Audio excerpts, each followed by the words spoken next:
সবাই দেখছে যে রাজা উলঙ্গ, তবুও সবাই হাততালি দিচ্ছে, সবাই চেঁচিয়ে বলছে সাবাস সাবাস। কারো মনে সংস্কার, কারো ভয়, কেউ বা নিজের বুদ্ধি অন্য মানুষের কাছে বন্ধক দিয়েছে, কেউ বা পরান্নভোজী, কেউ কৃপাপ্রার্থী, উমেদার প্রবঞ্চক, কেউ ভাবছে রাজবস্ত্র সত্যি অতীব সূক্ষ্ম চোখে পড়ছে না, যদিও তবুও আছে। অদ্ভুত, অন্তত থাকাটা তো কিছু অসম্ভব নয়। গল্পটা সবাই জানে, কিন্তু সেই গল্পের ভিতরে শুধুই প্রশান্তি বাক্য, উচ্চারক কিছু আপাদমস্তক ভীতু, ফন্দিবাজ অথবা নির্বোধ স্তাবক ছিল না।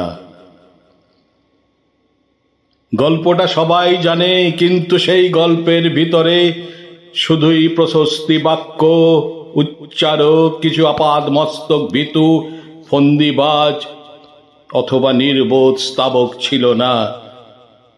একটি শিশুও ছিল, সত্যবাদী, সরল, সাহসী একটি শিশু। নেমেছে গল্পের রাজা বাস্তবের প্রকাশ্য রাস্তায়, আবার হাততালি উঠছে মুহুর্মুহু, জমে উঠছে স্তাবক বৃন্দের ভিড়। কিন্তু সেই শিশুটিকে আমি ভিড়ের মধ্যে আজও কোথাও দেখছি না। শিশুটি কোথায় গেল? কেউ কি কোথাও তাকে কোনো পাহাড়ের গোপন গুহায় লুকিয়ে রেখেছ? নাকি সে পাথর, ঘাস, মাটি নিয়ে খেলতে খেলতে ঘুমিয়ে পড়েছে কোনো দূরে নির্জন নদীর ধারে, কিংবা কোনো প্রান্তরের গাছের ছায়ায়? যাও তাকে যেমন করেই হোক খুঁজে আনো। সে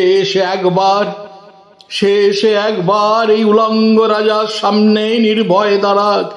সে একবার এই হাততালির ঊর্ধ্বে গলা তুলে জিজ্ঞাসা করুক, রাজা তোর কাপড় কোথায়? রাজা তোর কাপড় কোথায়? রাজা তোর কাপড় কোথায়? রাজা তোর কাপড় কোথায়? উলঙ্গ রাজা, নীরেন্দ্র চক্রবর্তী।